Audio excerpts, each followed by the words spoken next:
Sejarah secara etimologi dapat diungkapkan dalam bahasa Arab disebut tarikh yang bermakna ketentuan masa atau waktu, sedangkan ilmu tarikh berarti ilmu yang mengandung atau yang membahas penyebutan peristiwa dan sebab-sebab terjadinya peristiwa tersebut.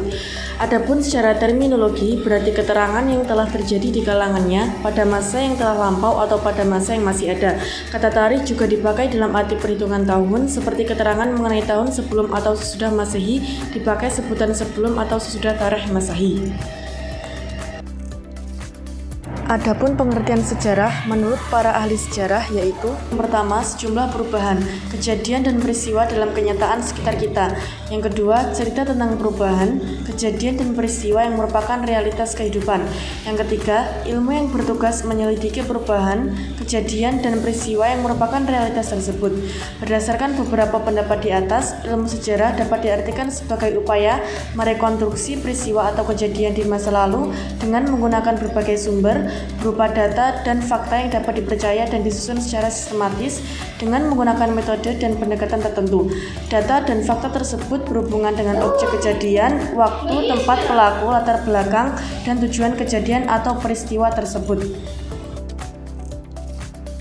Sejarah pendidikan sangat erat kaitannya dengan beberapa ilmu, antara lain yang pertama sosiologi, interaksi yang terjadi baik antara individu maupun antara golongan, di mana dalam hal ini menimbulkan suatu dinamika. Yang kedua, ilmu sejarah, membahas tentang perkembangan peristiwa-peristiwa atau kejadian-kejadian penting di masa lampau dan juga dibahas secara ikhwal. Yang ketiga, sejarah kebudayaan. Dalam hubungan ini, pendidikan berarti pemindahan isi kebudayaan untuk menyempurnakan segala dan kecakapan anak didik guna menghadapi persoalan-persoalan dan harapan-harapan kebudayaannya. Pendidikan Islam adalah usaha mewariskan nilai-nilai budaya dari suatu generasi ke generasi selanjutnya.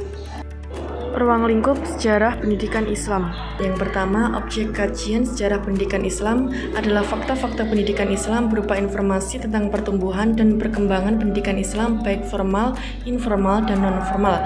Dengan demikian akan diperoleh apa yang disebut dengan sejarah serba objek.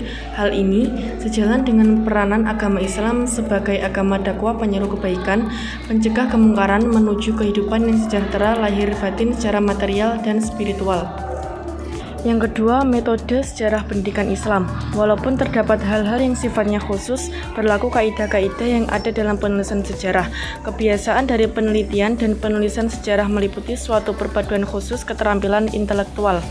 Sejarawan harus menguasai alat-alat analisis untuk menilai kebenaran materi-materi sebenarnya dan perpaduan untuk mengumpulkan dan menafsirkan materi-materi tersebut ke dalam kisah yang penuh makna. Sebagai seorang ahli, sejarawan harus mempunyai sesuatu kerangka berpikir kritis baik dalam mengkaji materi maupun dalam menggunakan sumber-sumbernya.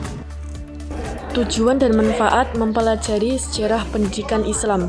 Sejarah merupakan ilmu pengetahuan yang amat penting. Dalam hasil karya dan peninggalan serta perjuangan dan kisahnya memang dapat diambil banyak ibrah dari sejarah dan budaya lokal tersebut. Dalam pengetahuan yang sudah dipahami serta dipelajari, maka implementasi atau penerapannya pada kehidupan saat ini kita dapat lebih berpikir serta dapat mempertimbangkan hal-hal yang mana dari hal tersebut dapat bermanfaat bagi kehidupan sekarang maupun kehidupan yang akan datang nantinya. Dan juga lebih dapat waspada untuk melakukan perbuatan-perbuatan yang nantinya akan menjadi dampak bagi kehidupan yang akan datang.